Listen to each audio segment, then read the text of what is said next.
press the bell icon on the YouTube app and never miss another update.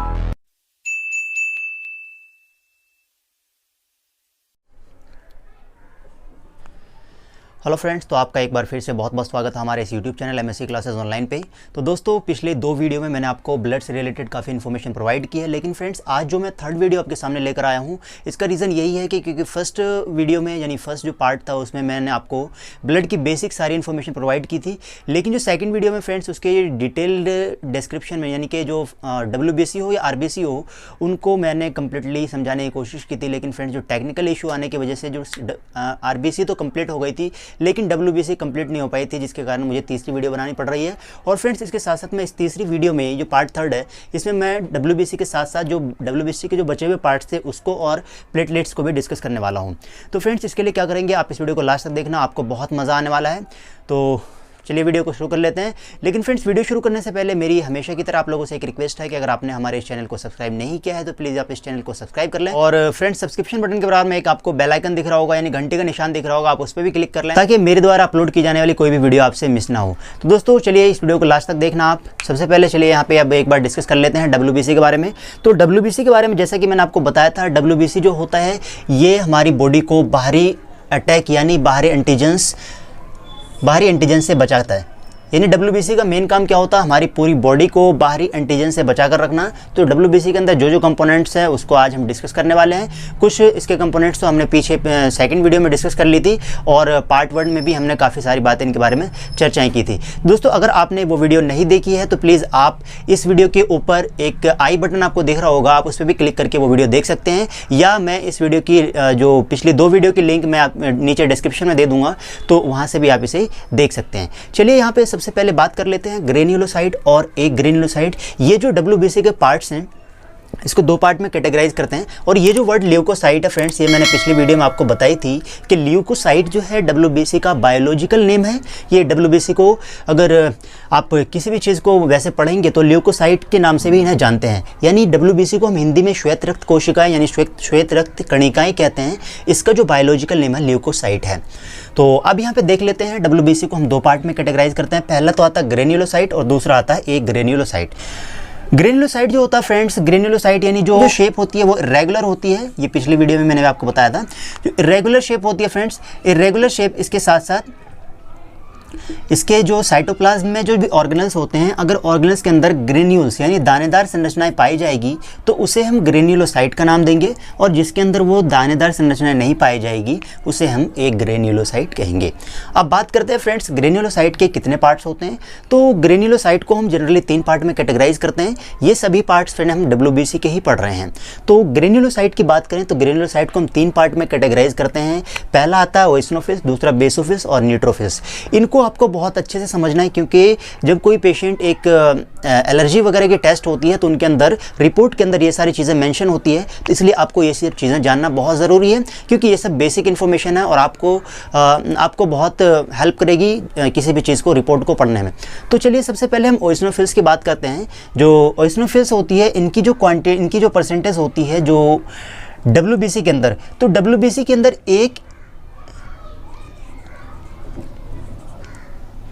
1 millimetre cube के अंदर जितनी WBC पाई जाएगी उसे हम कहते हैं, उसके लिए एक वर्ड यूज़ करते हैं जिसे कहते हैं TLC। TLC का मतलब होता है टोटल ल्यूकोसाइट काउंट, यानी कि जितनी भी श्वेत रक्त कणिकाएं हैं उनकी टोटल मात्रा 1 मिलीमीटर क्यूब में जितनी आएगी उसे हम TLC का नाम देते हैं। अब बात करते हैं फ्रेंड्स इस टोटल ल्यूकोसाइट का जो है 2 से 3% ओएसिनोफिल्स पाया जाएगा इसके अंदर, और 0.5% जो होता है ये बेसोफिल होता है, और 60 to 65% न्यूट्रोफिल होता है। तो इससे फ्रेंड्स आपको एक चीज़ समझ आ रही होगी कि जो न्यूट्रोफिल है 60 to 65% है, इसका मतलब है कि ग्रेन्युलोसाइट यानी WBC के अंदर न्यूट्रोफिल का बहुत बड़ा योगदान होता है। बहुत बड़ा योगदान होता है क्योंकि WBC के अंदर मैंने आपको बताया न्यूट्रोफिल, ओएसिनोफिल्स, बेसोफिल्स, और इसके साथ साथ अभी और भी हम पढ़ेंगे लिम्फोसाइट और मोनोसाइट को। तो फ्रेंड्स लिम्फोसाइट और मोनोसाइट जो होते हैं ये सभी चीज़ें क्या है, ये सब बॉडी के अंदर एक तरीके से एक आर्मी का काम करते हैं। तो आर्मी की तरह ये इकट्ठे होकर रहते हैं और बाहर से कोई भी बैक्टीरिया हो या वायरस हो जैसी बॉडी के अंदर अटैक करते हैं तो एकदम से उसके ऊपर ये अटैक कर देते हैं और उनको अंदर फाइनली आगे कोई एक्शन करने से रोक लेते हैं। तो यहाँ पे अब देख लेते हैं ओएसिनोफिल्स के बारे में। तो ये जो टोटल ल्यूकोसाइट काउंट है इनका 2 से 3% ओएसिनोफिल्स होता है और इनका जो मेन काम होता है इम्यून पावर को बढ़ाना। बॉडी के अंदर अगर आपके ओएसिनोफिल्स मेंटेन है यानी 2 से 3% जितनी मात्रा में हमारी बॉडी के जो WBC है, WBC के अंदर जितना भी आपको ये ओएसिनोफिल्स चाहिए वो उसकी मात्रा अगर आपके अंदर बैलेंस है तो आपकी जो इम्यून सिस्टम काफ़ी मजबूत रहेगी, इम्यून सिस्टम को काफ़ी ये कंट्रोल करके रखती है। अब बात आती है ये क्या होते हैं, ये नॉन फेगोसाइटिक होते हैं। नॉन फेगोसाइटिक का मतलब फ्रेंड्स एक बात समझिए इसको, फेगोसाइट का मतलब होता है निगलना, फेगोसाइट मतलब होता है निगलना। ये क्या होते हैं, जो बाहरी बैक्टीरियाज वगैरह आते हैं ये उनको डायरेक्ट निगलने का काम तो नहीं करते लेकिन इनको इनडायरेक्टली उन पे अटैक कर लेते हैं, उनको रोक देते हैं। अब इसकी बात करते हैं, इनके जो न्यूक्लियस होते हैं, न्यूक्लियस के अंदर 2 लोब देखने को मिलता है, यानी मान लेते हैं ये न्यूक्लियस होगी तो इसके अंदर आपको 2 लोब इस तरीके से देखने को मिल जाएंगे, 2 पार्ट अलग अलग, ठीक है। अब बात करते हैं एक बार एक चीज़ और देख लेते हैं कि अगर इसके नंबर इंक्रीज़ हो जाएं तो क्या होगा। तो फ्रेंड्स अगर बॉडी के अंदर जो एलर्जी की आप जांच करवाते हैं तो एलर्जी की जांच कराने के बाद ये सारी चीज़ें आपको उनके अंदर देखने को मिलती है। सबसे पहले जो ओएसिनोफिल्स होता है, अगर उस रिपोर्ट के अंदर ओएसिनोफिल्स की मात्रा बढ़ जाती है तो फ्रेंड्स वहाँ पे आपको बताया जाता है कि जो ओएसिनोफिल्स हैं आपकी बढ़ी हुई है तो इससे क्या होता है, बाहर से जो बैक्टीरियाज हो, वायरस हो, जो भी एंटीजेंस हो, उनसे क्या कहते हैं, उनसे लड़ने की क्षमता इनकी कम हो जाती है। तो जिसका फाइनल रिजल्ट क्या होता है कि ये बॉडी पर्सन को एक दिक्कतें आने लगती है, जैसे एलर्जी। मान लेते हैं जब आप चलते फिरते हैं तो चलते फिरते आपको क्या होता है कि कोई भी हल्का फुल्का भी मान लीजिए धूल वगैरह हो या धुएं हो तो इनसे क्या होता है आपको स्नीजिंग यानी खांसी हो, जुकाम हो, सर्दी हो, छींक या आप कहते हैं आँख से पानी का आना, ये सब चीज़ें शुरू हो जाती है। ये क्यों होती है फ्रेंड्स, ये इसी की वजह से होती है जिससे क्या होता है फाइनली एक प्रॉब्लम आ जाती है पेशेंट को, जिसे हम एलर्जी का नाम देते हैं, तो उन्हें एलर्जी की दिक्कतें आनी शुरू हो जाती है। अब बात करते हैं इसका जो सेकंड पार्ट होता है बेसोफिल का। बेसोफिल का भी इस बॉडी के अंदर हमारी बॉडी के अंदर बहुत ही इंपॉर्टेंट रोल होता है। इनकी जो क्वांटिटी होती है बॉडी के अंदर 0.5 से 1% होता है, यानी सबसे कम जो होता है बेसोफिल पाया जाता है पूरी WBC के अंदर। और इसके जो न्यूक्लियस होते हैं, इसके न्यूक्लियस के अंदर 3 लोब होंगे। 3 लोब का मतलब आप समझ सकते हैं कुछ इस तरीके से, ये 3 लोब होते हैं इसके न्यूक्लियस के अंदर, 1 2 3 इस तरीके से। और अगर मान लेते हैं किसी भी तरीके से बेसोफिल या किसी भी कारण से बॉडी के अंदर किसी भी इरेगुलरिटीज आने की वजह से या किसी भी तरीके से अगर बॉडी के अंदर इसकी मात्रा कम हो जाती है, बेसोफिल की मात्रा अगर कम हो जाती है तो ये क्या करने, फिर इनका क्या हुआ कि ये एक एंजाइम, एक केमिकल रिलीज़ करेंगे। जब ये बेसोफिल की क्वांटिटी हमारी बॉडी के अंदर कम हो जाएगी तो एक केमिकल रिलीज़ हो जाएगा, तो उस केमिकल का नाम है हिस्टामिन, हेपरिन और सेरोटोनिन। ये तीनों ये केमिकल्स हैं। इन केमिकल्स का काम क्या होता है, बैक्टीरिया जब भी मान लीजिए कोई फॉरेन एंटीजेंस बॉडी के अंदर अटैक करता है तो इनसे क्या करना होता है, इनका मेन काम होता है उन्हें रोकना। लेकिन फ्रेंड्स अगर इनके नंबर कम हो जाएं तो ये क्या होगा, एक तरीके से आप समझ सकते हैं कि जो आर्मी की बल होती है, आर्मी की एक पावर होती है, अगर कोई आर्मी मैन 2-4 उनके जो साथी वगैरह ख़त्म हो जाते हैं तो उनसे क्या होता है, उनकी पावर कमज़ोर पड़ जाती है। तो ऐसा ही आप समझ सकते हैं कि इनके नंबर्स अगर जो डिक्रीज़ हो जाते हैं तो इनकी जो लड़ने की कैपेसिटी, बाहरी एंटीजन से लड़ने की कैपेसिटी कम हो जाती है। और ये कभी कभी क्या होता है, जब बाहरी एंटीजन कोई अटैक करते हैं तो ये कमज़ोर पड़ जाते हैं। और कमज़ोर पड़ने का एक रीज़न फिर ये क्या होता है कि फिर बाहरी एंटीजन फाइनली इनके अंदर बॉडी के अंदर आसानी से अटैक कर जाते हैं और तरह तरह की बीमारियों को पैदा करते हैं। तो इसके लिए क्या होता है, जब पेशेंट को ये सारी चीज़ें दिक्कतें आनी शुरू हो जाती है तो फिर पेशेंट को जो हिस्टामिन, हमारी बॉडी के अंदर हिस्टामिन हो या सेरोटोनिन हो या हेपरिन हो, ये सब चीज़ जब रिलीज़ होती है तो इनको फिर वापस से कंट्रोल करने के लिए इसके अगेंस्ट में एक एंटीबॉडी दी जाती है। अगेंस्ट में तो इसे हम कहते हैं एंटी हिस्टामिन या एंटी हेपरिन या एंटी सेरोटोनिन, तो वो हमारी बॉडी के अंदर दिया जाता है। तो अब बात करते हैं थर्ड पार्ट की, जो है न्यूट्रोफिल। न्यूट्रोफिल का फिर आपको पता है कि न्यूट्रोफिल सबसे ज़्यादा टोटल TLC के अंदर यानी टोटल ब्लड, यहाँ जो WBC है, श्वेत रक्त कोशिका है, इनके अंदर सबसे ज़्यादा न्यूट्रोफिल की क्वांटिटी पाई जाती है, सबसे ज़्यादा न्यूट्रोफिल की मात्रा होती है। और ये जो होता है 60 to 65% यानी 60 से लेकर 65% तक होते हैं। और इनके अंदर जो इनके सेल्स के अंदर जो न्यूक्लियस होते हैं बहुत सारे होते हैं, यानी आप समझ सकते हैं बहुत सारे न्यूक्लियस, एक लोब्ड न्यूक्लियस होते हैं बहुत सारे। और इसके साथ साथ क्या होता है, ये फैगोसाइटिक नेचर के होते हैं, यानी आप समझ सकते हैं कि जो पूरी बॉडी के अंदर न्यूट्रोफिल का सबसे ज़्यादा योगदान होता है, सबसे ज़्यादा रोल होता है बाहरी एंटीजन। ये क्या करेंगे, जैसे कोई भी बाहरी एंटीजन अटैक करता है बॉडी के अंदर, ये क्या करते हैं, एकदम से उसको रोकते नहीं है ना, तो रोकते सीधे से उनको निगल जाते हैं, निगल कर उनको एकदम से ख़त्म कर देते हैं, डाइजेस्ट कर देते हैं, जा भाई तू ख़त्म।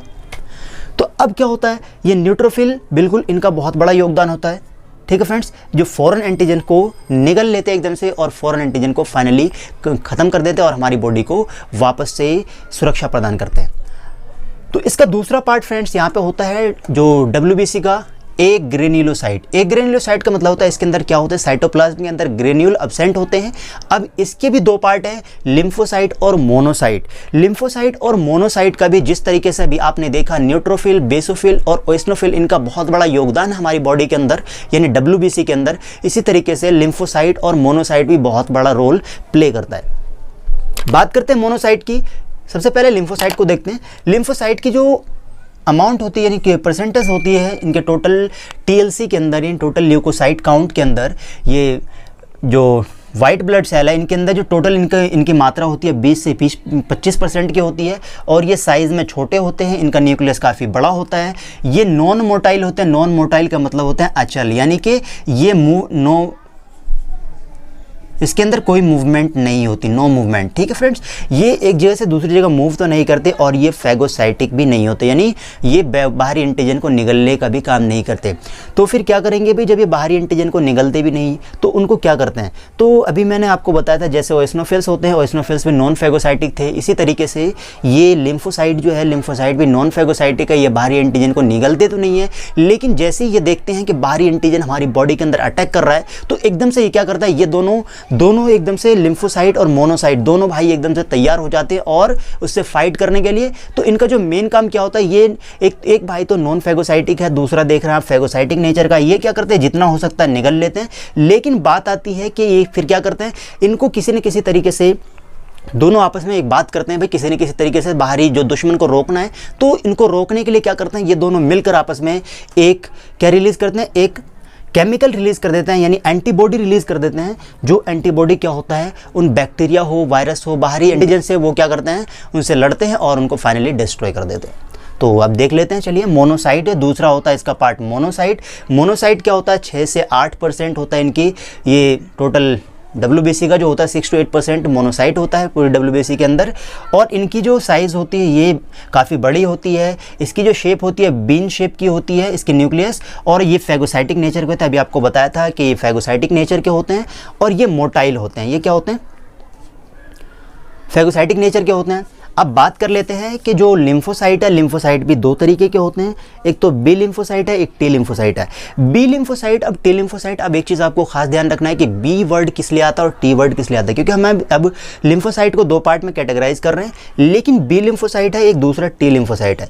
तो बी लिम्फोसाइट और टी लिम्फोसाइट का क्या काम है, तो सबसे पहले समझ लेते हैं। बी का मतलब होता है बोन मैरो, क्योंकि ये बोन मैरो के अंदर ही बनता है और बोन मैरो के अंदर ही रहता है, इसलिए इनका नाम पड़ गया बी लिम्फोसाइट।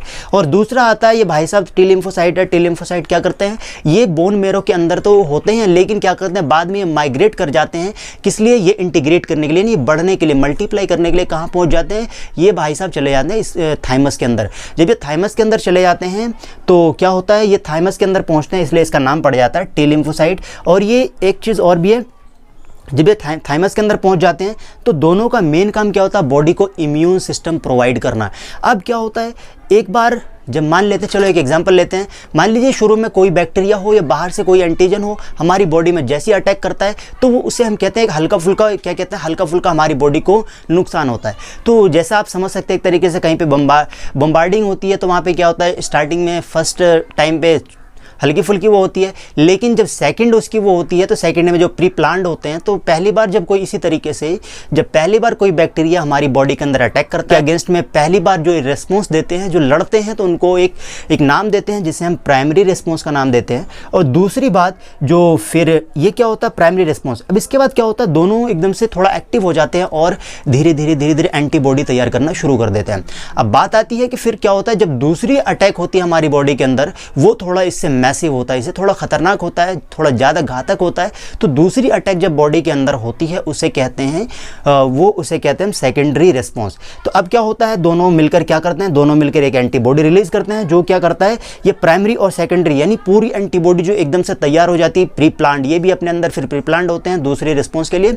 जब ये सेकेंडरी रिस्पॉन्स करते हैं तो उनको कंप्लीटली क्या करते हैं, आगे फाइनली जो बैक्टीरिया वायरस वगैरह हो उनको बढ़ने से रोक देते हैं।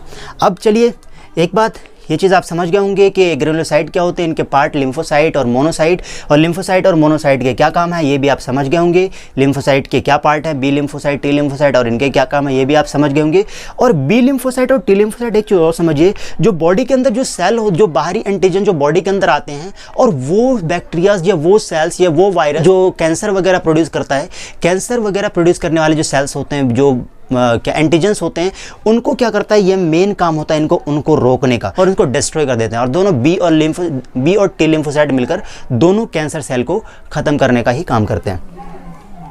चलिए फ्रेंड्स, अब इसके बाद थर्ड पार्ट देखते हैं। ये यहाँ पे हमारा बी यानी WBC यानी ल्यूकोसाइट कंप्लीट होता है। अब थर्ड पार्ट को देख लेते हैं। थर्ड पार्ट आता है प्लेटलेट्स, यानी RBC कंप्लीट हो गई, WBC कंप्लीट हो गई, और प्लेटलेट्स आता है थर्ड नंबर पे। अब बात करते हैं प्लेटलेट्स। प्लेटलेट्स को पहले हल्का फुल्का एक बार समझ लिया, प्लेटलेट्स क्या होता है। प्लेटलेट्स का मेन काम होता है हमारी बॉडी के अंदर के खून का थक्का जमाना, यानी जो ब्लड होता है, ब्लड को क्लॉट कराने में बहुत हेल्पफुल होता है।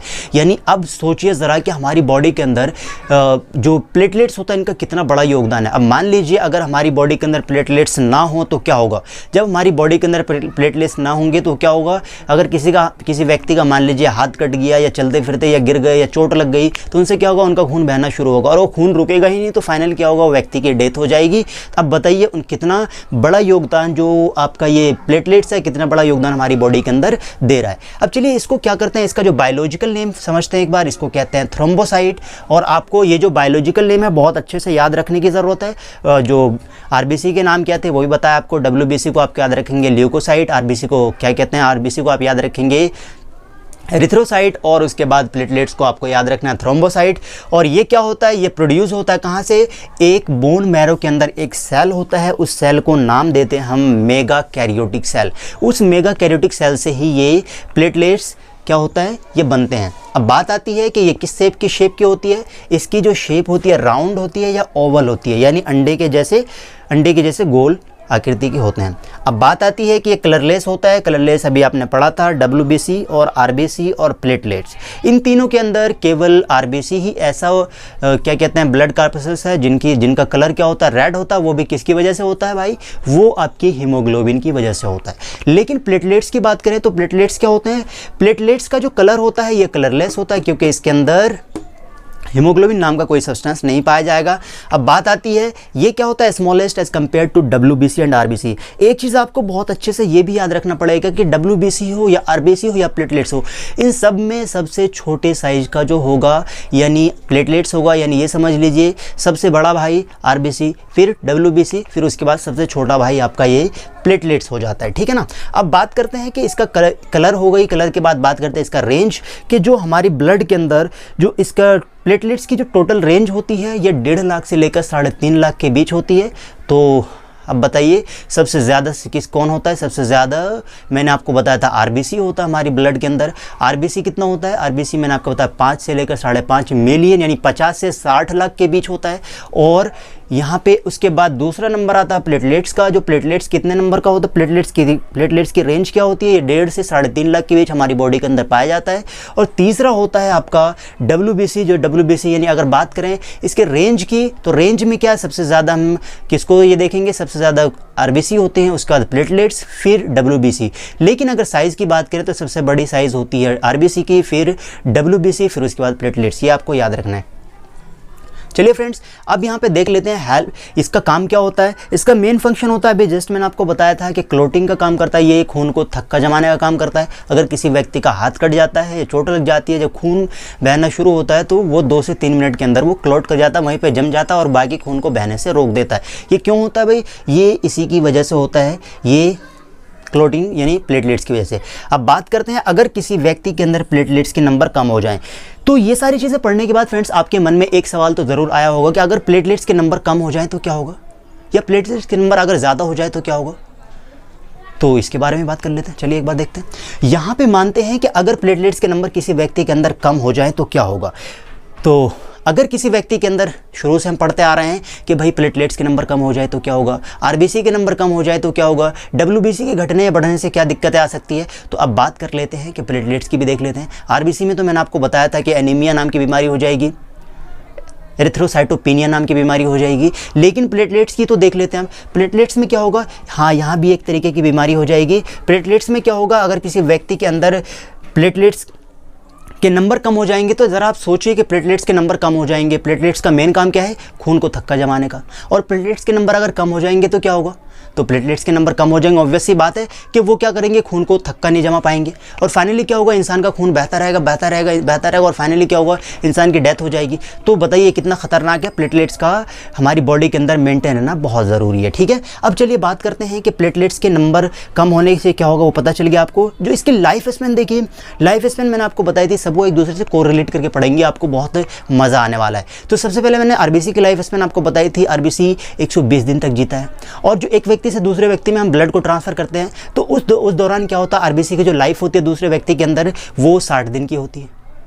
और लेकिन उसके बाद मैंने बताया कि जो इन्फेंट होते हैं, जो छोटे बच्चे होते हैं, जो बच्चे पैदा होते हैं, उसके बाद उसके अंदर आरबीसी कितनी होती है, आरबीसी की लाइफ स्पैन 180 दिन की होती है। तो ये सारी चीज़ें आपको ध्यान रखना है। और डब्ल्यूबीसी में मैंने आपको बताया था, डब्ल्यूबीसी की जो लाइफ स्पैन होती है, ये आपको मैंने पिछली वीडियो में बताया था फ्रेंड्स। तो डब्ल्यूबीसी की जो लाइफ स्पैन होती है 10 से 15 दिन की होती है। और अब बात करते हैं प्लेटलेट्स की। तो प्लेटलेट्स की जो लाइफ स्पैन होगी, ये होगी बिल्कुल लगभग एक हफ्ते या उससे एक आध दिन कम आगे, यानी एक हफ्ते का इनका लाइफ स्पैन होता है, इनका जीवन काल होता है, एक हफ्ते का होता है। और इनके बाद ये भी डिस्ट्रॉय हो जाते हैं। बात आती है कि इनके नंबर अगर इंक्रीज़ हो जाए तो क्या होगा। चलिए, अभी मैंने आपको बताया कि इनके नंबर अगर डिक्रीज़ हो जाएंगे तो क्या होगा, ये आपको उम्मीद है आपको अच्छे से समझ आ गया होगा। और अब आप खुद बताएंगे अगर इसके नंबर बढ़ जाएं तो क्या होगा, सोचिए ज़रा आप लोग।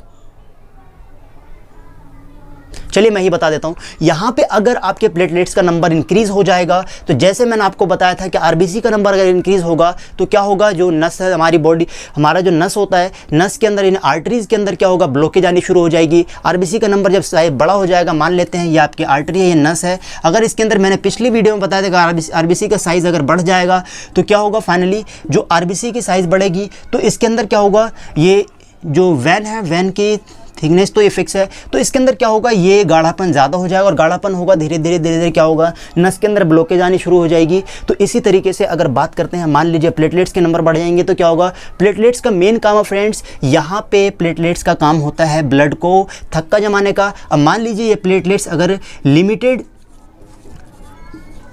लिमिटेड क्वांटिटी में इसके अंदर है तो फिर तो ठीक है, कोई दिक्कत नहीं, आपका ब्लड क्लॉट भी होगा, सब कुछ होगा और आपको ब्लड का ज़्यादा नुकसान भी नहीं होगा और आप हेल्दी भी रहेंगे। लेकिन अगर ये बहुत ज़्यादा मात्रा में हो तो क्या होगा फ्रेंड्स, ये भी फिर उसके बाद ये ज़्यादा क्लॉटिंग कराने का काम करेगा।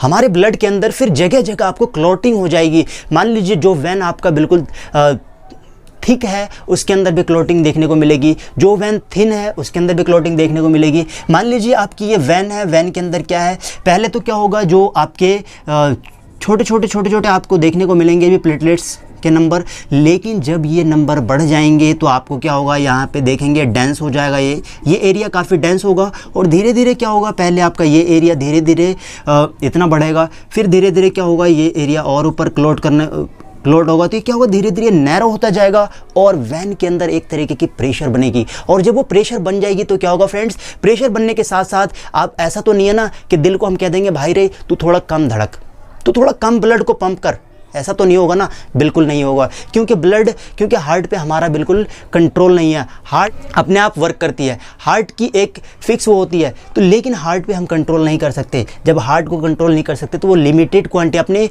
बिल्कुल एक स्पेसिफिक रेट से वो चलती रहेगी। लेकिन अब यहाँ पे मान लीजिए हार्ट का तो काम है वहाँ से उतने ही ब्लड को वैन के अंदर भेजना, लेकिन अभी तो भाई साहब यहाँ पे आप देख रहे हैं ब्लड के अंदर ब्लॉकेज आई हुई पड़ी है। जो नस आपकी इतनी बिल्कुल थिक थी, तो वो अब क्या हो रहा है, जब इसके अंदर ब्लॉकेज आनी शुरू हुई तो ये बिल्कुल थिक होते अंदर का एरिया यहाँ पे क्या हुआ, ये आधी हो गई। तो बताइए क्या होगा।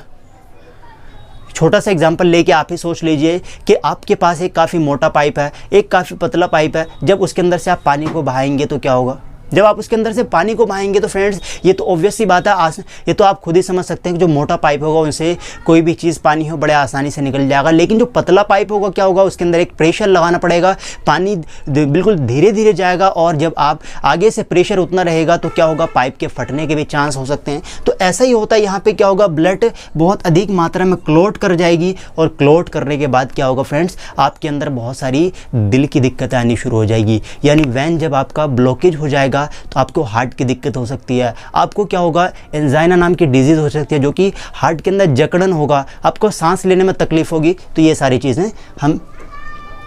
चीज़ें कौन करता है भाई, प्लेटलेट्स करता है। इसीलिए हमारी बॉडी के अंदर क्या होगा, प्लेटलेट्स का मेंटेन रहना बहुत ज़रूरी है। तो अब बात कर लेते हैं फ्रेंड्स, जब अगर किसी व्यक्ति के इंजरी हो जाती है, इंजरी मतलब एक छोटी मोटी चोट लग जाना या एक्सीडेंट होते हुए आपने देखा होगा किसी व्यक्ति के, किसी का हाथ टूट जाता है, किसी का पाँव टूट जाता है, किसी का सर फूट जाता है, किसी का कोई भी हिस्सा डैमेज हो जाता है। तो फ्रेंड्स उस कंडीशन में आपने देखा होगा, डेली लाइफ में आप देखते हुए आ रहे हैं कि उस कंडीशन में पेशेंट का क्या होता है, जिस जगह पे चोट आती है, जिस जगह पे डैमेज होता है, वहाँ से ब्लड रिलीज होना शुरू हो जाता है। और ज़्यादातर हम क्या करते हैं, उनको फर्स्ट एड देते हैं। फर्स्ट एड क्या देते हैं कि उनको वहाँ पे ब्लड को रोकने की कोशिश करते हैं। लेकिन अगर वहाँ पे मान लीजिए प्लेटलेट्स आपके अंदर, वहाँ प्लेटलेट्स मेंटेन नहीं है, तो ब्लड क्या होगा, वहाँ पे रुकेगा ही नहीं, और ब्लड रुकेगा नहीं तो व्यक्ति की डेथ भी हो जाएगी, सारा ब्लड शरीर से निकल जाएगा और व्यक्ति की डेथ हो जाएगी। तो इसके लिए अब देख लेते हैं कि क्लॉटिंग कैसे होती है। तो फिलहाल इस वीडियो में फ्रेंड्स, वीडियो काफ़ी लंबी हो चुकी है तो इसलिए मैं आपको क्लॉटिंग की थोड़ी सी बातें बताऊंगा। लेकिन अगर आपको क्लॉटिंग के ऊपर पूरी वीडियो चाहिए तो फ्रेंड्स आप मुझे नीचे कमेंट बॉक्स में लिखकर ज़रूर बताएं कि आपको ये वीडियो कैसी लगी, और अगर आपको प्लेट यानी क्लॉटिंग फैक्टर के ऊपर, यानी क्लॉटिंग के ऊपर खून कैसे जमता है, वो आगे अगर खून शरीर के अंदर जम जाए तो क्या दिक्कतें आएगी, तो ये सारी चीज़ें, अगर खून ना जमे तो उनसे क्या दिक्कतें आएगी। अगर आपको ऐसी वीडियो चाहिए तो फ्रेंड्स आप मुझे कमेंट बॉक्स में लिखकर बताएंगे। अगर आप हमें कमेंट में बताएंगे और आप हमें ये भी बताएंगे कि ये वीडियो आपको कैसी लगी, अगर इस वीडियो में आपको कहीं भी कोई प्रॉब्लम आए तो फ्रेंड्स आप मुझे कमेंट बॉक्स में पूछ सकते हैं। अगली वीडियो में आपकी क्वेरी को दूर करने की कोशिश करूँगा। अब बात कर लेते हैं कि इंजरी हो गई, तो आपने देखा होगा जिस जगह पे इंजरी होती है वहाँ पे पेशेंट के, वहाँ पे उस जगह पे खून बहना शुरू होता है।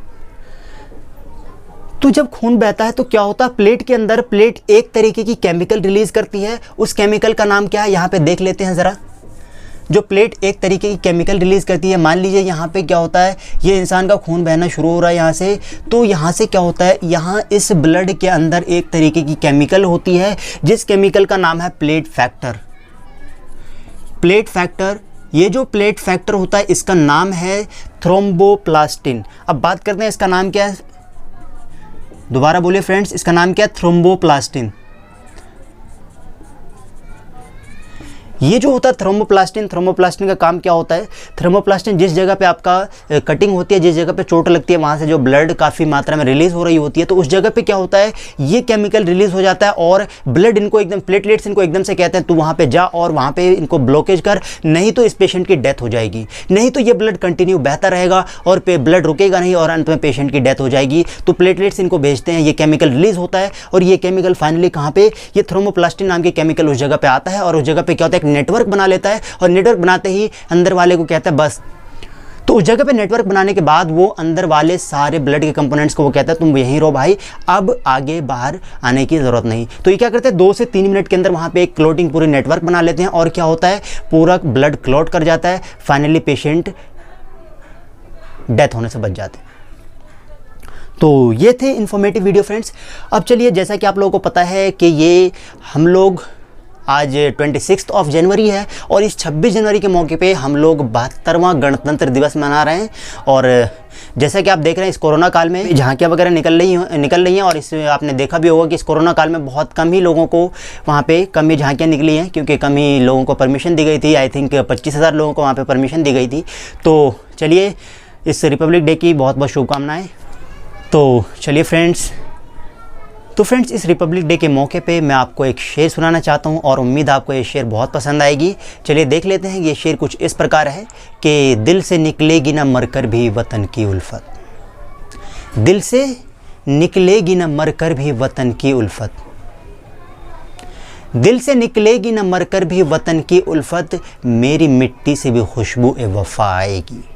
दिल से निकलेगी न मर कर भी वतन की उल्फत, मेरी मिट्टी से भी खुशबुए वफ़ा आएगी।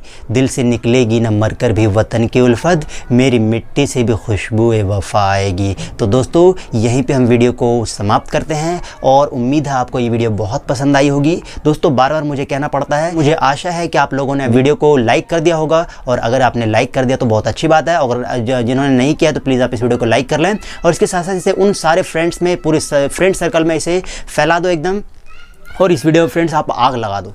फ्रेंड्स अगर आपको ये वीडियो पसंद आई हो तो आप मुझे कमेंट बॉक्स में बताना, इससे मैं समझ जाऊंगा कि आप लोग भी हमारी वीडियो में बहुत इंटरेस्ट ले रहे हैं। इनसे क्या होगा, हमें एक तरीके की मोटिवेशन मिलेगी और मैं आपके लिए बहुत अलग अलग तरीके की इन्फॉर्मेटिव वीडियो लेकर आता रहूँगा। उम्मीद है दोस्तों आपको ये वीडियो बहुत पसंद आई होगी। अगर आपको हमारी ये वीडियो पसंद आई हो तो प्लीज़ आप इस वीडियो को लाइक करो, शेयर करो, सब्सक्राइब करो, और इस वीडियो को ज़्यादा से ज़्यादा क्या करो, आप अपने दोस्तों के अंदर शेयर कर दो। चलिए फ्रेंड्स, मिलते हैं आपको अगले वीडियो में एक नई इन्फॉर्मेटिव वीडियो के साथ। तो अगर आपको आगे एक बार फिर से मैं फ्रेंड्स आपको बता दूं कि अगर आपको क्लोटिंग फैक्टर के ऊपर वीडियो चाहिए तो आप मुझे कमेंट बॉक्स में नीचे लिखकर ज़रूर बताएं कि आपको क्लोटिंग फैक्टर के ऊपर वीडियो चाहिए या नहीं। अगर आप में से ज़्यादातर लोगों की ये क्वेरी रहेगी कि हाँ क्लोटिंग फैक्टर के ऊपर वीडियो बनाई जाए सर, तो मैं आपके लिए क्लोटिंग फैक्टर के ऊपर भी एक ऐसी वीडियो बनाऊंगा जिससे आप, जैसे आप अभी ये सारी चीज़ों को सीख गए, ऐसे आप क्लोटिंग फैक्टर को पूरे अच्छे से समझ जाएंगे। उसके बाद आगे आप किसी भी जब कभी भी किसी व्यक्ति के साथ ऐसी कोई दिक्कत आएगी तो आप उन्हें ईजिली समझा पाएंगे। चलिए दोस्तों, इसी कड़ी में यहाँ पर इस वीडियो को एंड करते हैं, तो मिलते हैं अगली वीडियो में। तब तक के लिए थैंक यू, गुड बाय।